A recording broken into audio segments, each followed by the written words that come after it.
ಮೈಸೂರಿನ ಭಾನವಿ ಆಸ್ಪತ್ರೆಯಲ್ಲಿ ಸೌಂದರ್ಯಕ್ಕೆ ಸಂಬಂಧಪಟ್ಟಂತೆ ಹಲವಾರು ಅನುಮಾನಗಳನ್ನು ನಿವಾರಣೆ ಮಾಡೋಕೆ ಉಚಿತ ಕಾರ್ಯಾಗಾರವನ್ನು ಏರ್ಪಡಿಸಲಾಗಿತ್ತು. ಈ ವಿಚಾರವಾಗಿ ಡೆರ್ಮಟಾಲಜಿಸ್ಟ್ ಡಾಕ್ಟರ್ ಶ್ರೇಯಸ್ ರವರು ಮಾತನಾಡಿ, ನಮ್ಮ ಭಾನವಿ ಆಸ್ಪತ್ರೆಯಲ್ಲಿ ಚರ್ಮಕ್ಕೆ ಸಂಬಂಧಪಟ್ಟಂತೆ ಅತ್ಯಾಧುನಿಕ ಲೇಸರ್ ಟ್ರೀಟ್ಮೆಂಟ್ ಮಾಡೋಕೆ ಕ್ಯೂಸ್ವಿಚ್ ND-AUG ಲೇಸರ್ ಎನ್ನುವಂತ ಟ್ರೀಟ್ಮೆಂಟ್ ಲಭ್ಯವಿದೆ.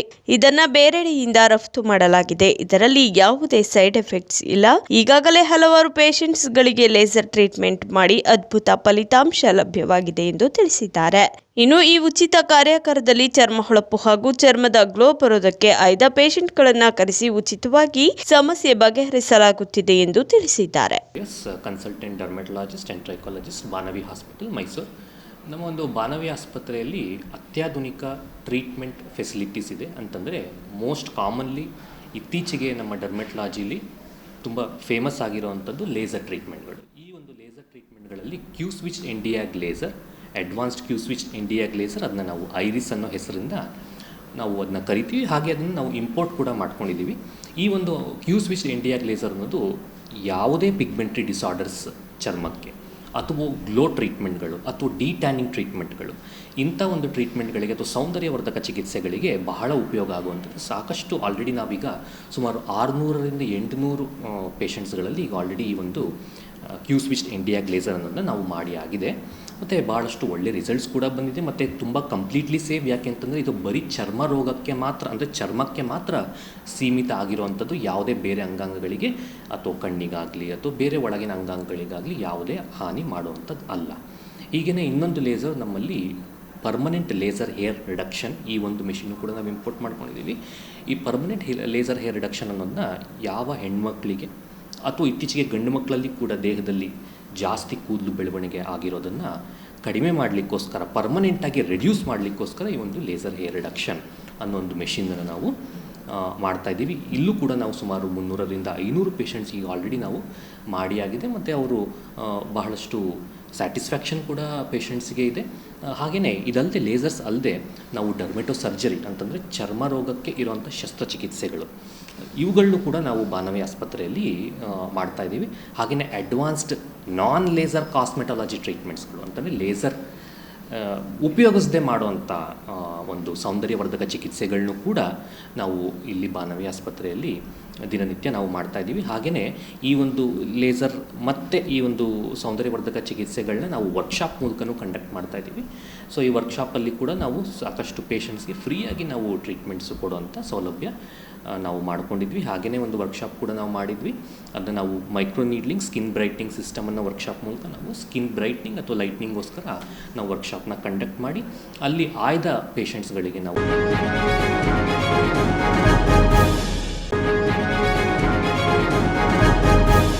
ತಿರುಪತಿ ತಿಮ್ಮಪ್ಪನಿಗೆ 100 ಕೆಜಿ ನಂದಾದೀಪದ ಉಡುಗೊರೆಯನ್ನ ನೀಡಿದ್ದಾರೆ ಮೈಸೂರು ಯದುವಂಶ ಒಡೆಯರ್ ಅವರು. ಇನ್ನು ಪ್ರಮೋದಾದೇವಿ ಒಡೆಯರ್, ಸಂಸದ ಯದುವೀರ್ ಒಡೆಯರ್ ಅವರು ಉಪಸ್ಥಿತರಿದ್ದು 300 ವರ್ಷಗಳ ಹಿಂದೆ ಮುಮ್ಮಡಿ ಕೃಷ್ಣರಾಜ ಒಡೆಯರ್ ಉಡುಗೊರೆಯನ್ನ ನೀಡಿದ್ರು. ತಿರುಪತಿ ತಿಮ್ಮಪ್ಪನ ಸನ್ನಿಧಾನದ ನಂದಾದೀಪ ದುರಸ್ತಿಗೊಂಡಿತ್ತು. 2 ತಿಂಗಳಿನಿಂದ ದೀಪ ರೆಡಿ ಮಾಡಲು ಸಾಧ್ಯವಾಗಿರಲಿಲ್ಲ.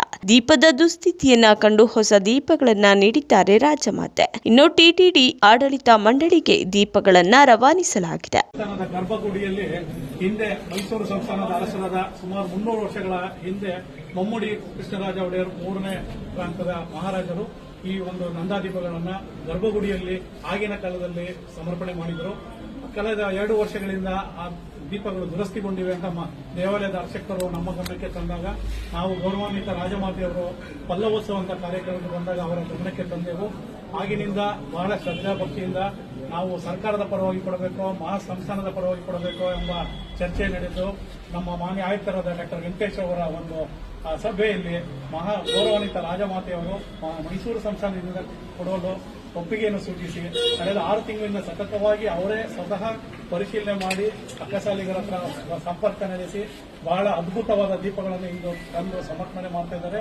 ನಾಳೆ ನಮ್ಮ ಶ್ರೀವಾರಿ ಸಮಿತಿಯಲ್ಲಿ TTD ಅಧಿಕಾರಿಗಳಿಗೆ ಗೌರವಾನ್ವಿತ ರಾಜಮಾತೆಯವರು, ಗೌರವಾನ್ವಿತ MP ಸಾಹೇಬರು ಇವತ್ತು ಅವರು ಸಹ ಬಂದಿರೋದು ನಮಗೆ ಬಹಳ ಸಂತೋಷ.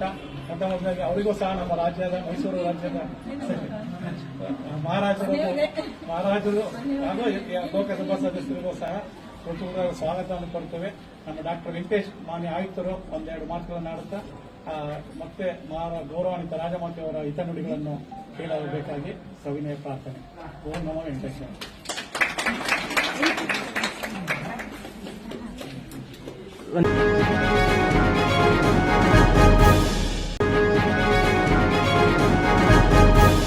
ಪರಿಸರ ಸಂರಕ್ಷಣಾ ವತಿಯಿಂದ ಪ್ರತಿಭಟನೆಯನ್ನು ಅರಣ್ಯ ಭವನದ ಮುಂದೆ ಪರಿಸರವಾದಿಗಳಿಂದ ನಡೆಸಲಾಗಿದ್ದು 50 ಮರಕ್ಕಿಂತ ಹೆಚ್ಚು ಮರಗಳನ್ನು ಕಡಿಯಲು ಸಾರ್ವಜನಿಕ ಸಭೆಯನ್ನ ಕರೆಯಬೇಕು. ಹಾಗಾಗಿ 40 ಮರಗಳ ಹನನಕ್ಕೆ ಇಲಾಖೆಯಿಂದ ಅನುಮತಿ ನೀಡುತ್ತಿದ್ದಾರೆ ಎಂದು ಆರೋಪ ಬಂದಿದೆ. ಎಸಿಎಫ್ ರವೀಂದ್ರ ರವರು ಅನುಮತಿ ನೀಡುತ್ತಿದ್ದಾರೆ ಎಂದು ಪ್ರತಿಭಟನಾಕಾರರು ಆಕ್ರೋಶವನ್ನು ವ್ಯಕ್ತಪಡಿಸಿದ್ದು, ಎಸಿಎಫ್ ರವೀಂದ್ರ ರವರನ್ನ ಈ ಕೂಡಲೇ ವರ್ಗಾವಣೆ ಮಾಡಲು ತಿಳಿಸಿದ್ದಾರೆ. ನಮ್ಮ ಮೈಸೂರಿನ ಅರಣ್ಯ ಭವನದಲ್ಲಿ ಇತ್ತೀಚೆಗೆ ಬಂದಿರೋಂತಹ ಎಸಿಎಫ್ ರವೀಂದ್ರರವರು, ಯಾಕೆ ನಾನು ಅದನ್ನು ಇದಾಗಿ ಹೇಳ್ತೀನಿ ಅಂತ ಹೇಳಿದ್ರೆ, ಹಿಂದೆ ಇದ್ದಂಥ ಕೆಲವು ಅಧಿಕಾರಿಗಳು ಮರಗಳಿಗೆ ಅನುಮತಿ ನೀಡಬೇಕಾದ್ರೆ ನಮ್ಮಂಥ ಕೆಲವು ಪರಿಸರವಾದಿಗಳನ್ನ ಕೇಳಿ ಇದು ಮಾಡ್ತಾಯಿದ್ರು.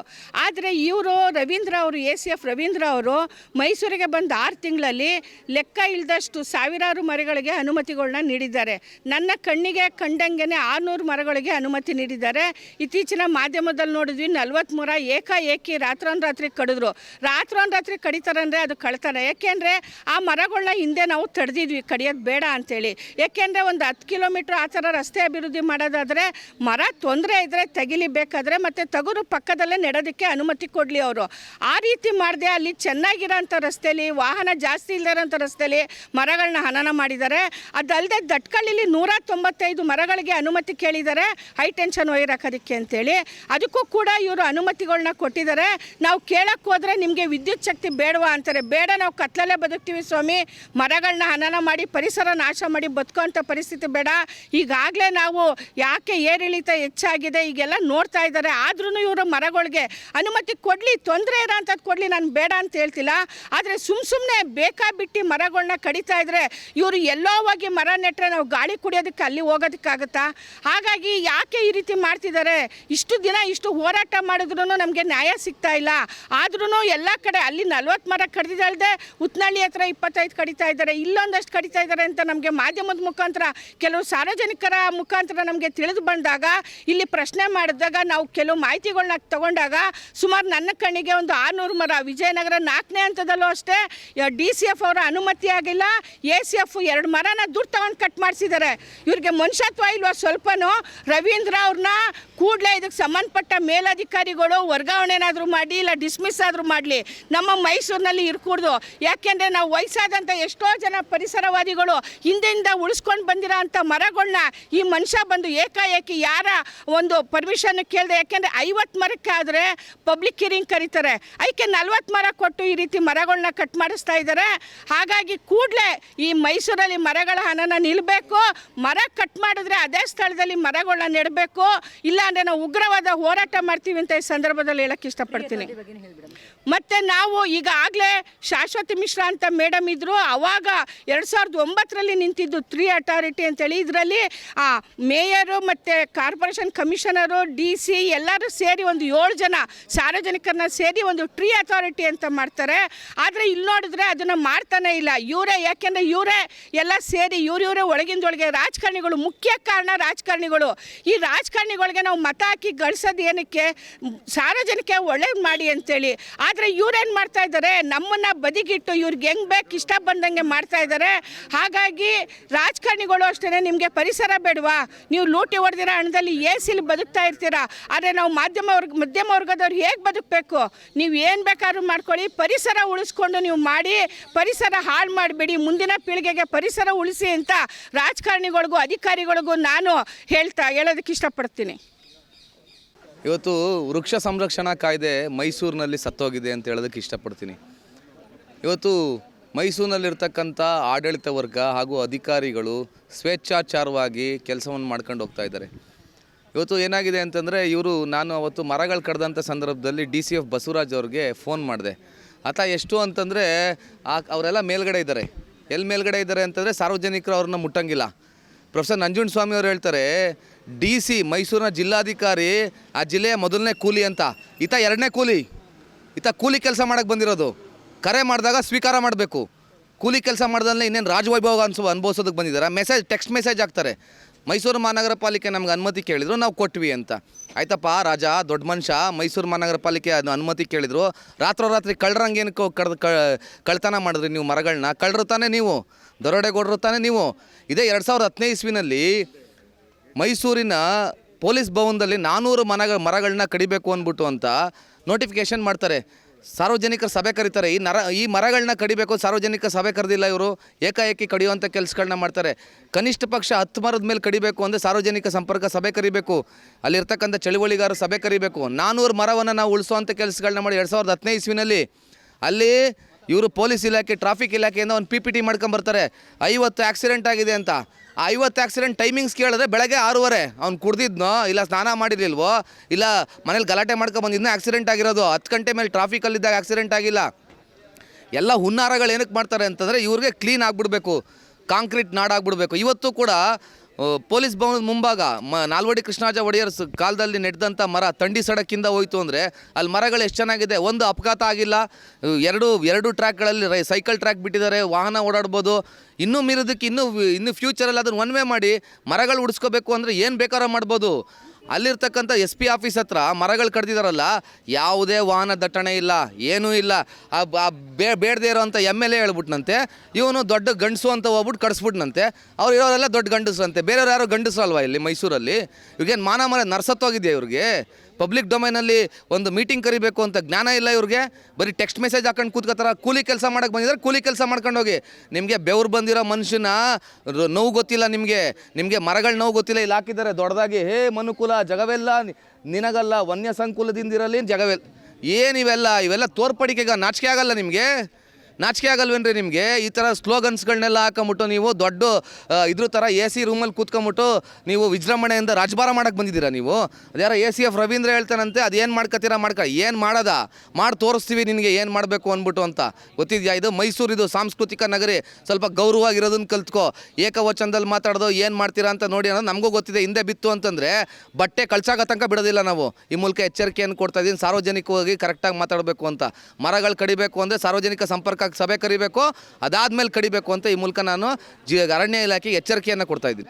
ಮೈಸೂರಿನ ಹೃದಯ ಭಾಗದಲ್ಲಿರುವಂತಹ ಅರಣ್ಯ ಭವನಕ್ಕೆ ನಾವು ಬಂದಿದ್ದೀವಿ. ಕಾರಣ ಮೈಸೂರಿನಲ್ಲಿ ಪರಿಸರ ಉಳಿಸ್ತೀವಿ, ಪರಿಸರವನ್ನು ಉಳಿಸ್ಬೇಕು ಅಂತೇಳಿ ಹಲವಾರು ಜನರು ಇವತ್ತು ಅದನ್ನು ಹೋರಾಟವನ್ನು ಕೈಗೆತ್ತಿಕೊಂಡಿದ್ದಾರೆ. ಈ ಸರ್ಕಾರಿ ಅಧಿಕಾರಿಗಳಿಗೆ ನಿರ್ದೇಶನ ಮಾಡುವಂತಹ ಜನಪ್ರತಿನಿಧಿಗಳು ಯಾರಿದ್ದಾರೋ ಗೊತ್ತಿಲ್ಲ. ಏಕಾಏಕಿ ಕಳ್ಳರ ಥರ ಬಂದು ರಾತ್ರಿ ಹೊತ್ತು ನೂರಾರು ಮರಗಳನ್ನ ಇವತ್ತು ನಗರದಾದ್ಯಂತ ಅದನ್ನು ನಾಶ ಮಾಡಲಿಕ್ಕೆ ಹೊರಟಿದ್ದಾರೆ. ಇದರಿಂದ ಏನು ಅಭಿವೃದ್ಧಿ ಕಾಣ್ತಾರೋ ಏನು ಮಾಡ್ತಾರೋ ಗೊತ್ತಿಲ್ಲ. ಇವರು ಅದೇ ನೆರಳಲ್ಲಿ ಅದೇ ಗಾಳಿನ ಕುಡಿತಿರುವಂತಹ ಈ ಅಧಿಕಾರಿಗಳು, ಈ ಜನಪ್ರತಿನಿಧಿಗಳು ಇವತ್ತು ಮೈಸೂರು ಮಹಾರಾಜರು ಕಟ್ಟಿದಂತಹ ಸುಂದರವಾದ ನಗರವನ್ನು ಇವತ್ತು ಹಾಳು ಮಾಡಲಿಕ್ಕೆ ಹೊರಟಿದ್ದಾರೆ. ಅಂದರೆ ಇದ್ರ ಉದ್ದೇಶ ಏನು ಅನ್ನೋದು ಗೊತ್ತಿಲ್ಲ. ಹಾಗಾಗಿ ನಾವು ಕರ್ನಾಟಕ ರಾಷ್ಟ್ರ ಸಮಿತಿ ಪಕ್ಷದಿಂದ ನಾನು ಜನರಲ್ಲಿ, ಸಾರ್ವಜನಿಕರಲ್ಲಿ ಮನವರಿಕೆ ಮಾಡ್ಕೊಳ್ಳೋದೇನೆಂದರೆ, ಇಡೀ ನಗರದಲ್ಲಿ ವಾಸಿಸುವಂಥ ಪ್ರತಿಯೊಬ್ಬರ ಹಕ್ಕು ಇದು ಪರಿಸರವನ್ನು ಉಳಿಸ್ಕೊಳ್ಳಬೇಕಾದದ್ದು ನಮ್ಮ ಹಕ್ಕಾಗಿರ್ತದೆ. ಹಾಗಾಗಿ ಪರಿಸರವನ್ನು ಉಳಿಸೋದ್ರಲ್ಲಿ ನಾವು ಮುಂದಿನ ಹೆಜ್ಜೆ ಇಡಬೇಕಾಗಿದೆ. ಹಾಗಾಗಿ ಅಧಿಕಾರಿಗಳಿಗೆ ಮತ್ತು ಜನಪ್ರತಿನಿಧಿಗಳಿಗೆ, ಯಾರು ಈ ದುರ್ನಡತೆಯನ್ನು ನಡ್ಕೋತಿದ್ದಾರೆ, ಅಧಿಕಾರಿಗಳಾಗಲಿ ಜನಪ್ರತಿನಿಧಿಗಳಿಗಾಗಲಿ, ಇವರನ್ನು ನಾವು ಯಾವ ರೀತಿ ಇವ್ರನ್ನ ಅತಿಕ್ರಮಣದಿಂದ ಇವ್ರನ್ನ ಭೇದಿಸಬೇಕು ಅನ್ನೋದನ್ನು ನಾವು ಈಗಾಗಲೇ ಎಲ್ಲ ಪರಿಸರವಾದಿಗಳು ಎಲ್ಲ ತೀರ್ಮಾನ ಮಾಡಿದ್ದೀವಿ. ಮೈಸೂರು ನಗರದ ಜನತೆ, ನೀವು ನಮ್ಮ ಪರವಾಗಿ ನಿಲ್ಲಿ. ಇವತ್ತಲ್ಲ ನಾಳೆ ನಾವು ಪರಿಸರವನ್ನು ಮೈಸೂರಿನಲ್ಲಿ ಹಿಂದೆ ಹೇಗಿತ್ತು ಅದೇ ರೀತಿ ಯಥಾಸ್ಥಿತಿ ಕಾಪಾಡ್ಕೊ ಹೋಗಬೇಕು ಅನ್ನೋದೇ ನಮ್ಮ ಈ ಒಂದು ಹೋರಾಟ ಆಗಿರ್ತದೆ. ನಮಸ್ಕಾರ. ನಾಗರಾಜ್ ಅಂತೇಳಿ, ಕರ್ನಾಟಕ ರಾಷ್ಟ್ರ ಸಮಿತಿ ಪಕ್ಷದ ನಗರದ ಕಾರ್ಯದರ್ಶಿ.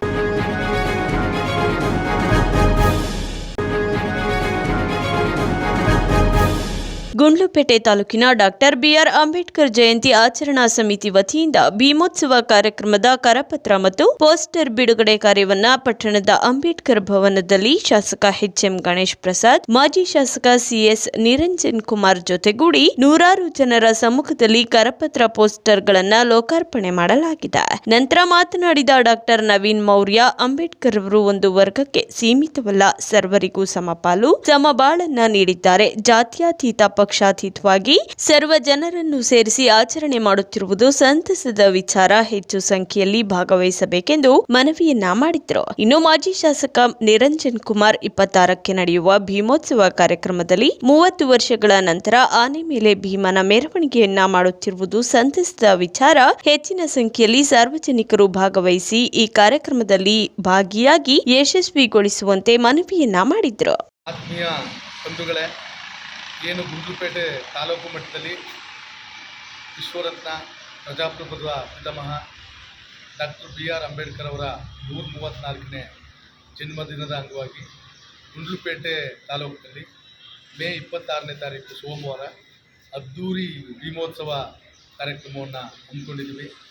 ಈ ಕಾರ್ಯಕ್ರಮದ ಒಂದು ಅಧ್ಯಕ್ಷತೆಯನ್ನು ಶಾಸಕರಾದಂಥ HS ಗಣೇಶ್ ಪ್ರಸಾದ್ ರವರು ಮತ್ತು ಆನೆಗೆ ಪುಷ್ಪಾರ್ಚನೆಯನ್ನು ರಾಜವಂಶಸ್ಥರಾದಂಥ ಮತ್ತು ಸಂಸದರಾದಂಥ ಯದುವೀರ್ರವರು, ಮಾಜಿ ಶಾಸಕರಾದ ನಿರಂಜನ್ ಕುಮಾರ್ ಅವರು, ನಮ್ಮ ಸಂಸದರಾದ ಸುನೀಲ್ ಬೋಸ್ ಅವರು, ಮತ್ತು ನಮ್ಮ ನಂಜನಗೂಡು ಶಾಸಕರಾದಂಥ ದರ್ಶನ್ ಧ್ರುವನಾರಾಯಣ್ ಅವರು, ಮುಖಂಡರಾದಂಥ ಧೀರಜ್ ಪ್ರಸಾದ್ ಅವರು ಎಲ್ಲ ಒಂದು ಗುಂಡ್ಲುಪೇಟೆ ತಾಲೂಕಿನಲ್ಲಿ ಈ ಬಾರಿ ವಿಶೇಷವಾಗಿ ಡಾಕ್ಟರ್ ಬಾಬಾ ಸಾಹೇಬ್ ಅಂಬೇಡ್ಕರ್ ಅವರ ಜಯಂತಿಯನ್ನು ಆಚರಣಾ ಸಮಿತಿಯಿಂದ ಆಚರಣೆ ಮಾಡ್ತಿದ್ವಿ.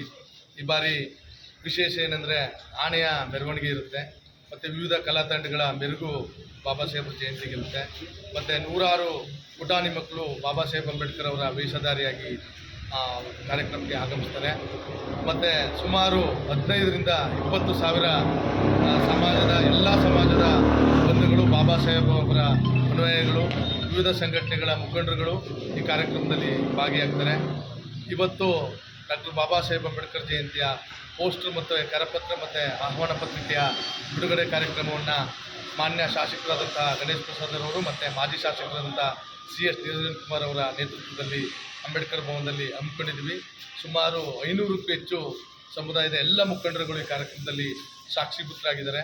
ಅವರೆಲ್ಲರಿಗೂ ಒಂದು ಭೀಮಾ ವಂದನೆಗಳನ್ನ ಸಲ್ಲಿಸ್ತಾ, ಏನಿವತ್ತು ಸಮಸ್ತ ಗುಂಡ್ಲುಪೇಟೆ ನಾಗರಿಕ ಬಂಧುಗಳು, ಎಲ್ಲ ಪಕ್ಷದ, ಎಲ್ಲ ಜಾತಿಯ, ಎಲ್ಲ ಧರ್ಮದ ಮುಖಂಡರುಗಳು ಬಾಬಾ ಸಾಹೇಬ್ ಅಂಬೇಡ್ಕರ್ ಅವರ ಜಯಂತಿಗೆ ಬಂದು ಭಾಗವಹಿಸಿ ಭೀಮೋತ್ಸವವನ್ನು ಅದ್ಧೂರಿಯಾಗಿ ಯಶಸ್ವಿಗೊಳಿಸಬೇಕು ಅಂತ ಈ ಮೂಲಕ ತಮ್ಮಲ್ಲಿ ಕಳಕಳಿಯ ಮನವಿಯನ್ನು ನಾನು ಮಾಡ್ಕೊತೀನಿ. ಜೈ ಭೀಮ್, ಜೈ ಭಾರತ್.